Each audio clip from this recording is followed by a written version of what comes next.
Bienvenidos a En la Cima.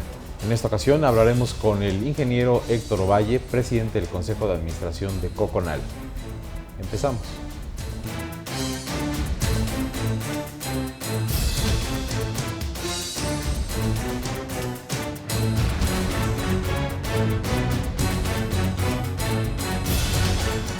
Pues Héctor Ovalle, muchas gracias por hablar con nosotros. Al contrario, gracias por la entrevista. ¿Quién es Héctor Ovalle? ¿Cómo te defines, Héctor, a ti mismo? Bueno, yo pienso que soy una persona que mi gran mérito, aparte de una capacidad intelectual que hay que tener, mi gran mérito es la constancia y la consistencia y el perseguir el objetivo y lograrlo. O sea, yo aquí en la empresa a toda la gente le digo, a ver, no me vengas a platicar por qué no lo hiciste. Aquí lo único que se vale es, ya lo hice, nada más. Entonces, creo que ese es el gran mérito, el seguimiento de las cosas y lograr los objetivos. ¿Siempre fuiste constante, persistente desde niño? No, fíjate que yo de niño, yo soy de Gómez Palacio, Durango, que es provincia. Mi padre era ferrocarrilero y mi madre era maestra normalista. Y en la escuela no era tan bueno, era malón en la escuela, más bien era muy relajiento. ¿Dónde estudiaste? Yo estudié en una escuela de gobierno, toda mi vida profesional y primaria es en escuela de gobierno. Yo estudié en el Instituto 18 de Marzo, de ahí de Gómez Palacio, y luego me vine a la vocacional número 4, al Politécnico, y luego estudié en la ESIA, Ingeniería Civil, y luego después ya empezó mi vida laboral, un poquito intermedia. Antes de terminar la carrera empecé a trabajar en alguna empresa. ¿En Durango hasta qué edad? Hasta los 15 años. Estuve hasta los 15 años en Durango. Mi familia decidió venirse a México. Mi papá lo pasaron al sindicato de ferrocarrileros con don Luis Gomezeta. En aquel tiempo era un personaje importante. Mi papá trabajó en ajustes por oficina en el sindicato. Una gente totalmente honesta, íntegra. Y mi mamá se dedicó ya a la casa y ya dejó la escuela. Entonces nos venimos, nosotros somos 3 hermanos. Ah, la familia se vino para acá. Se vino completa. Nosotros somos 5, era mi papá, mi mamá, que los dos ya murieron. Mi papá murió cuando yo tenía 21 años, mi mamá murió como cuando yo tenía alrededor de 50 años. Y tengo 3 hermanos. Tengo un hermano que es doctor en Derecho, una gente muy reconocida, sus libros se llaman Ovalle Favela, procesal civil en la universidad, investigador, todo, una gente muy reconocida en el medio de la abogacía. Y tengo una hermana que es dentista, que no está tan reconocida, pero es una muy buena dentista. Cuando menos en mí me ha hecho todo muy bien. Ha funcionado. Ha funcionado, así es. Oye, ¿te aburría la escuela o por qué no estudias? Era medio vagón. Era vagón y me gustaban mucho los deportes. Eso fue primaria y secundaria. Y cuando me vine a México, cambió mi actitud. Mi actitud sufrió un giro completo. No me gustó la ciudad tan grande. ¿Te agobiaba? 7 millones, me agobiaba. 7 millones de habitantes. En aquel momento. Y ya me agobiaba la ciudad. ¿Qué año?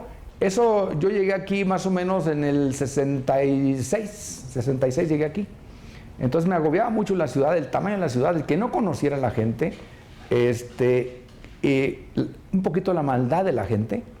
En la escuela yo veía la diferencia. Nosotros en la escuela al profesor le hablábamos de usted y aquí todo el mundo lo tuteaba y relajeando. Y luego entré a la vocacional 4 y eran muy bravos ahí en la vocacional 4, ahí en Allende, en el mero centro. ¿Y te maleaste? No, gracias a Dios no me maleé. Al contrario, me volví muy serio, me volví muy responsable y me volví estudioso. Y no salí casi en la ciudad, me dedicaba a estudiar. Todos mis compañeros de escuela siempre me decían que yo era una persona muy seria y muy matada. Y no era ni uno ni el otro. Lo que pasa es que cambió mi actitud. O sea, el medio me hizo cambiar de actitud. Y además decidí una cosa importante. Decidí que era el momento en tomar las cosas en serio. Y que ya había divertido suficiente y que tenía que ser yo responsable tanto de mis calificaciones, de mis estudios, y quería ser distinguido como estudiante. Sí, entonces, hubo un clic mental. Hubo un clic mental. Motivado por el cambio de entorno. Por el cambio de entorno. Y seguro mi hermano tiene reconocimientos de excelencia. Mi hermano fue en la universidad mención honorífica y luego en su tesis mención honorífica, mi hermana también. Entonces, pues yo era el relajento de la casa, ¿verdad? Entonces, pues también eso me motivó, también el entorno familiar, ¿verdad? Oye, Héctor, ¿cómo pasas a la universidad? Decías Politécnico. Politécnico.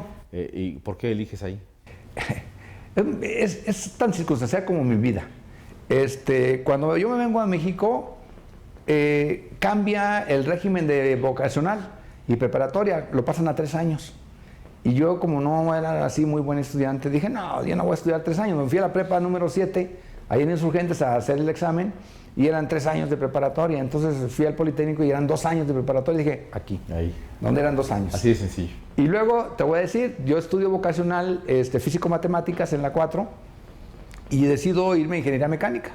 Termino mi vocacional y me voy a Zacatenco. Y los edificios están así formados, y era del 1 al 9 edificios. Y el 1 era ingeniero mecánico, y el 2 era ingeniero electricista, el 3 ingeniero químico, y el 4 era ingeniero civil, y el 5 arquitectura. Y me bajo en el primer edificio, yo definido que iba a ser ingeniero mecánico. Y vi una cola para inscribirse, y había como 150 alumnos de fila, y dije, no, esto no es lo mío. Esta fila no la hago. Esta no la hago. Y me seguía a la siguiente fila. Y la siguiente fila eran como 100. Era para ingenieros electrónicos, tampoco. Y luego el ESIC, que era química, dije, no, esta sí de plano no. Y llegué a civil. Y no había nadie. No tenía yo ni idea y no había nadie. Y dije, aquí me anoto. Y mi carrera me encantó. Mi carrera me encantó y mi profesión me encantó.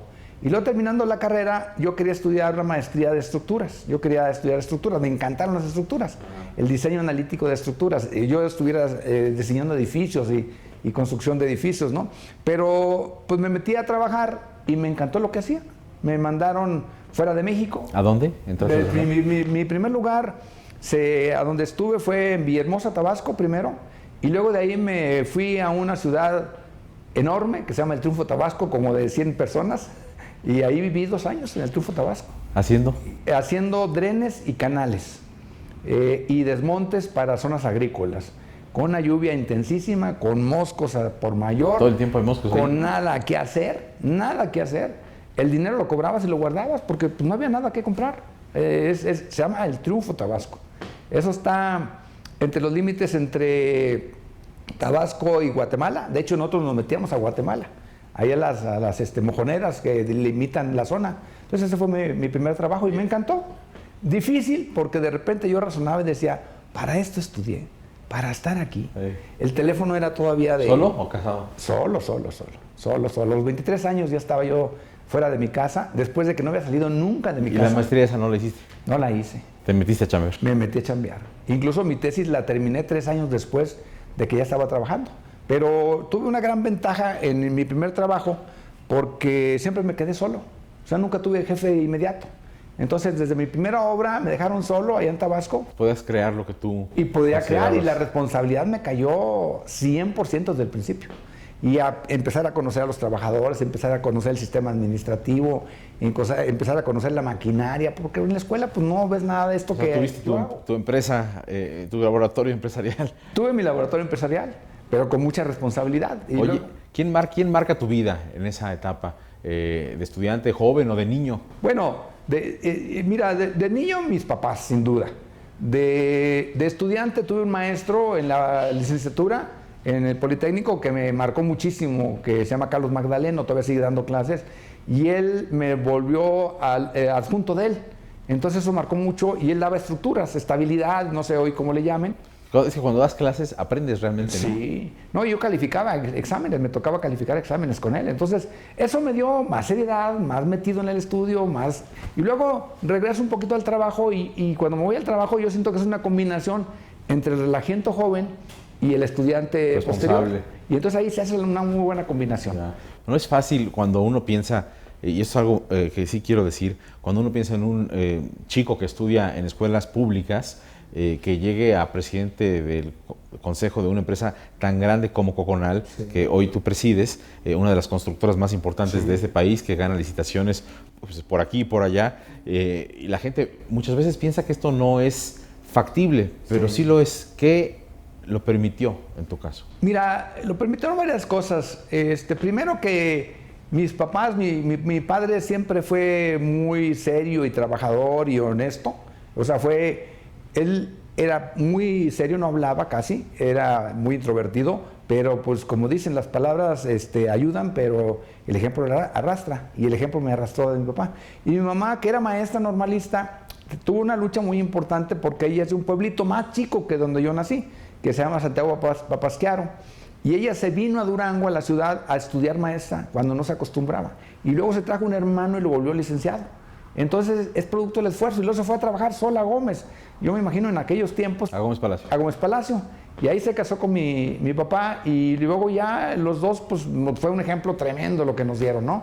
Es un ejemplo, mi mamá sí educándonos, mi papá con el ejemplo. En la niñez, entonces, tus padres, Mis sin, padres, sin lugar a dudas. Sin duda. En la profesión, el ingeniero Carlos Magdaleno, 2, 3 maestros más, pero en especial él. Y luego ya en mi etapa profesional, cuando yo empiezo a trabajar, pues ya traigo una motivación muy propia personal. Siempre fui líder también. También fui líder para lo bueno y para lo malo, ¿no? En el equipo de fútbol yo jugaba de portero, o jugaba de defensa, o jugaba de delantero, depende de dónde estaba el problema. Entonces me cambiaban a solucionarlo. Sí, a solucionar el problema.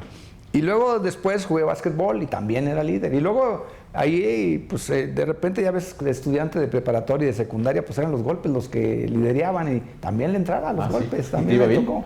En ocasiones. Oye, Héctor, cuando entras en Tabasco y todo esto que nos estás diciendo, ¿cuándo llegas a Ica, que fue una etapa muy importante en tu vida? Ahí comienzo. Yo llego a Ica de 23 años. Empiezo en obras, empiezo a vivir por todos lados. Vivo en Tabasco.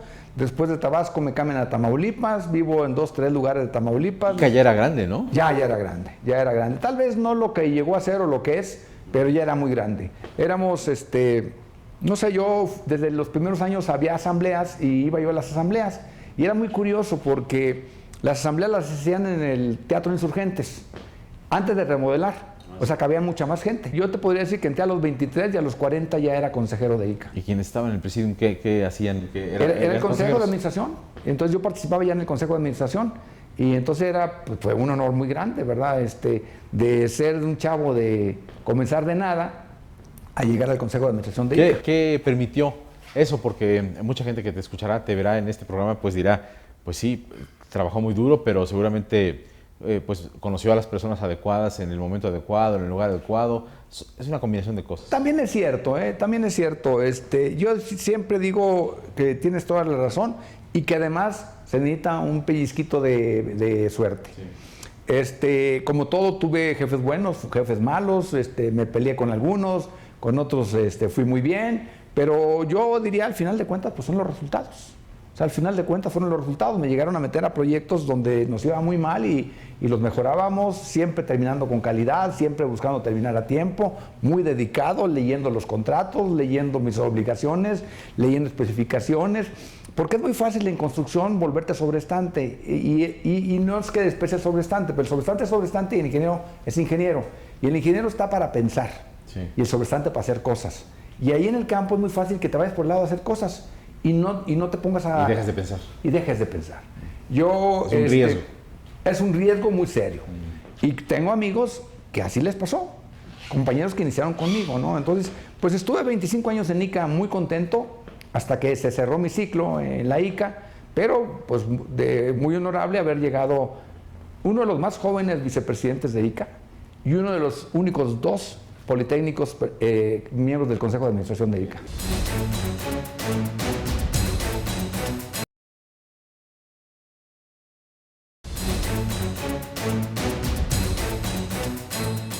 Un día fundas Coconal, dices... Un día no coincides coincides con Coconal. Coincido con Coconal. Coconal entra en una crisis porque la parte accionaria de la empresa pues se vuelve grande, entra en una crisis y yo conocí al director y me invitan aquí a trabajar un tiempo. Vengo aquí a Coconal, estamos en otro edificio, no los veo que haya un cambio de formas de ser, había una gran oportunidad porque la empresa iba mal, pero había muchas cosas que corregir, muchas, pero no querían corregir nada. ¿Y se abrió la oportunidad de que la corrigieras tú? Sí, lo que pasa es que me retiro un tiempo de Coconal, estuve 5 meses en Coconal, mi primera vez, y me retiro y la familia Lona, que era la principal accionista de la empresa y lo sigue siendo, va y me invita otra vez y me dice ahora regresa, pero ahora regresa como director general y al año ya era presidente del Consejo de Administración.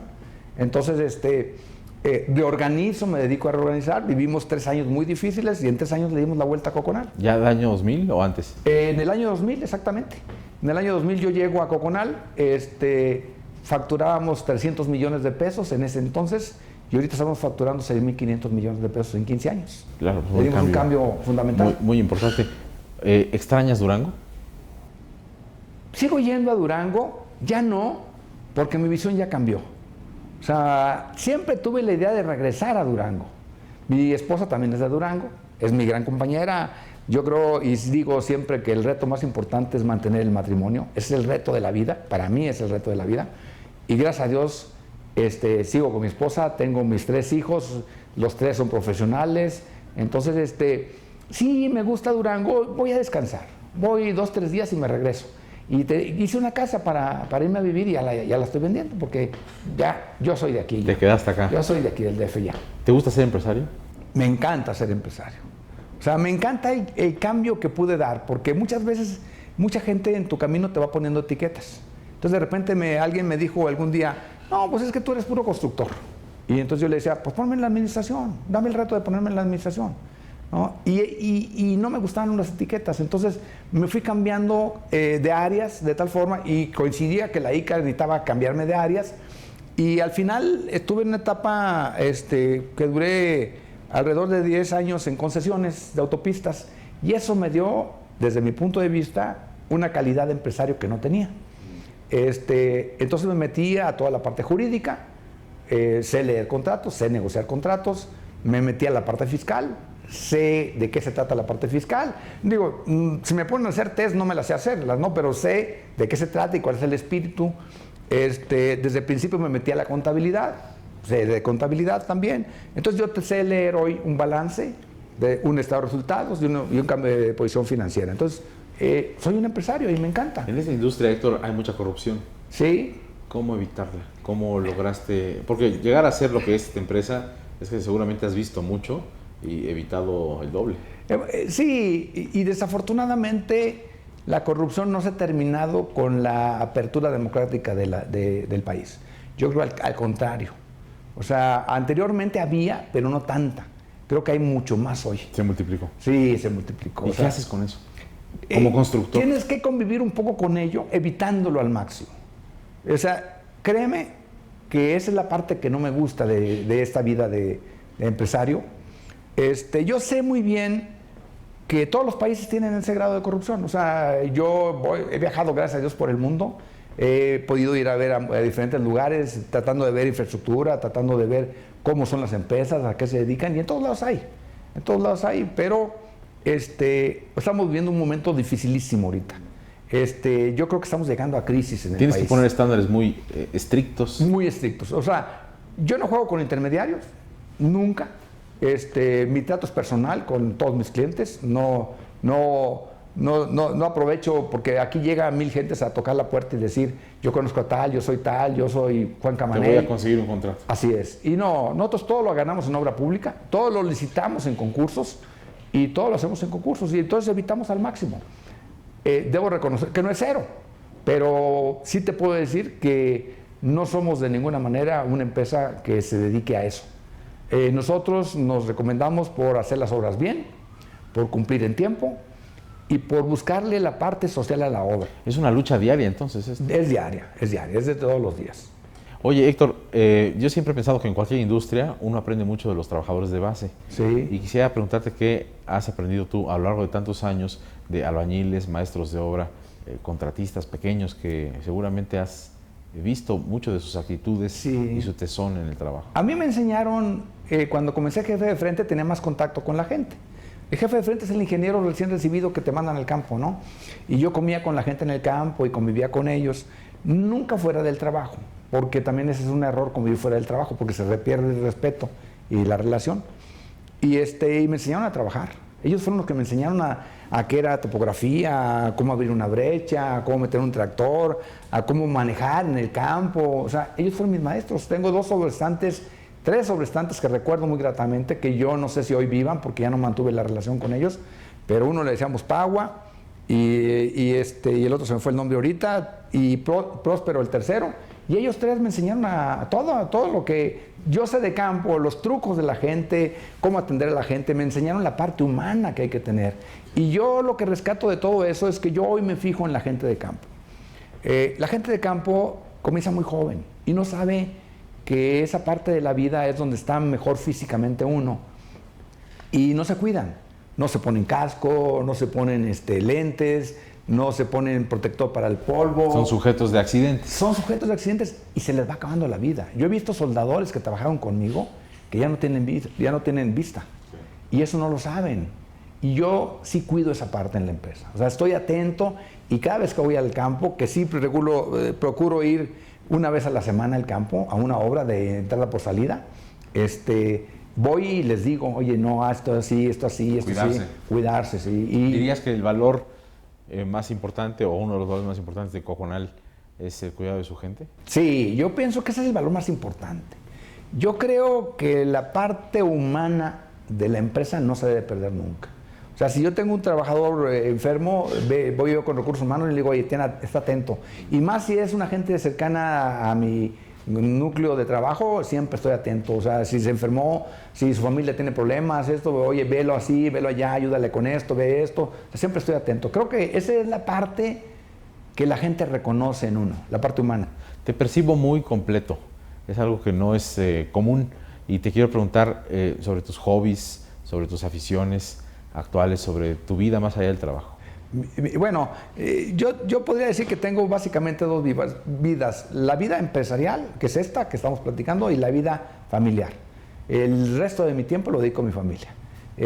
Sí soy workahólico, trabajo intensamente hoy de lunes a viernes, sábados de vez en cuando, me llevo trabajo a mi casa y luego trato de estar con mi familia, con ellos constantemente. Y viajo 3 veces al año con ellos. Hasta ahorita, bueno, se acaba de casar mi primer hijo, pero hasta el año pasado viajábamos los 5, cuando menos 3 veces al año. Entonces esa es la otra parte de mi vida. ¿Te gusta el cine? ¿Te gusta leer? ¿Te gusta viajar? Nos dices que sí, ¿no? Viajar me encanta, el cine me encanta, leer no tanto, tengo un problema visual que no me hace que sea fácil la lectura. Y además aquí leo muchísimo, o sea, aquí leo contratos, leo... Suficiente. Ya cuando llego a mi casa, prefiero ver una película o prefiero ver Distraerte. Sí, distraerme. Oye, Héctor, ¿qué le dirías a un joven que está en Durango hoy y que quiere estudiar algo relacionado con tu ámbito de trabajo? Pues mira, el aspecto de la ingeniería civil ha tenido unos ciclos muy importantes. El primer ciclo que yo viví era muy interesante, aprendiendo muchas cosas, creciendo. Luego se vinieron unas crisis económicas terribles, me tocó estar de 3 años parado por falta de trabajo, aunque cobraba, pero no hacíamos nada. Y luego una época también donde veía la infraestructura de muy mala gana, los funcionarios públicos lo veían como una cosa intrascendental. Y luego después, hoy estamos viviendo un momento donde la infraestructura se convirtió otra vez en algo muy importante para la vida. O sea, se dio cuenta el político, desde mi punto de vista, a nivel mundial, no solamente aquí, que la infraestructura, a final de cuentas, es calidad de vida. O sea, no es una necesidad de hacer un puente, no es una necesidad de hacer un camino, no, es mejorar la calidad de vida de la gente. Entonces, yo creo que es un buen momento para estudiar ingeniería civil. Entiendo que las carreras como ingeniería civil no están muy cotizadas en este momento por toda esa serie de crisis que ya comenté y por lo mal pagado que llegamos a estar todos también, pero ahorita es un momento muy importante, pero hay que combinarlo. O sea, yo les digo a los jóvenes que hay que traer cuando menos 3 herramientas hoy, además de la carrera. Hay que traer una maestría, y si a mí me preguntan cuál, es una empresa, una en business, una en negocios, y luego traer inglés forzosamente y computación al máximo también. Yo creo que sin esas 3 herramientas no vas a llegar. Y luego la constancia, porque la gente joven luego no quiere salir de la ciudad. Hay que ir a donde hay trabajo. O sea, yo me pasé en pueblos, fácilmente me pasé 15 años. Y llegué a vivir en campamentos. Mi mujer llegó a vivir en campamentos. Luego viví que ahorita es impensable, viví en Puerto Escondido, viví como 8 meses en Puerto Escondido, Oaxaca. Bueno, pues está muy bonito. El mar solamente. Y luego viví en Pinotepa Nacional otro tiempo, durísimo también. Y luego me fui a Chicayana, viví con mi mujer también. Mi mujer me siguió, o sea, eso también es importante, el que te respalde tu pareja, ¿verdad? Claro. Entonces, y luego a mis hijos les tocó, cuando menos al primero le tocó vivir también en diferentes lugares. Y luego ya me tocó venirme aquí. O sea, mi carrera, gracias a Dios, ha sido exitosa. Gracias a Dios, A los 40 años ser consejero de la ICA era muy importante y hoy pues soy presidente del Consejo de Administración de Coconal. Ahí estamos en la transición. ¿Te gusta México? ¿Gozas México? Sí me gusta México, me preocupa México. Creo yo que el tema de calidad de lo que hacemos no lo tenemos. El aspecto de educación no lo tenemos. Los baches es el ejemplo de las dos cosas que acabo de decir. Y los topes, no debe haber topes. Es la única ciudad en el mundo, tal vez algo de Centroamérica, que tiene topes. Pero si tú vas a Suecia, si vas a España, no hay topes. Entonces aquí, y el tope lo ponen porque la gente no respeta. Pero no respeta porque no se aplica la ley. Claro. Si se aplicara la ley, tú vas a Nueva York y te estacionas mal y a los 3 minutos te caen. Sí. Y aquí no, aquí puedes durar 24 horas. Esa es una preocupación. Héctor, ¿hay algo que tú quisieras decir? Pues sí, agradecer la entrevista. Pues yo no esperaba que fuera una entrevista humana. Yo dije, vamos a hablar de la empresa, ¿verdad? Pero pues me gusta mucho. Creo que... Es importante que la gente sepa que los empresarios son personas de carne y hueso, ¿no? Como sí. Todos, obviamente, ¿no? Sí, yo creo que eso es muy importante y que sí se puede. O sea, que no hay que desesperanzarse. México tiene posibilidades, México tiene futuro y tienes oportunidades. El chiste es que pues hay que ir a donde haya trabajo y hay que trabajar y obtener resultados y con eso te diferencias.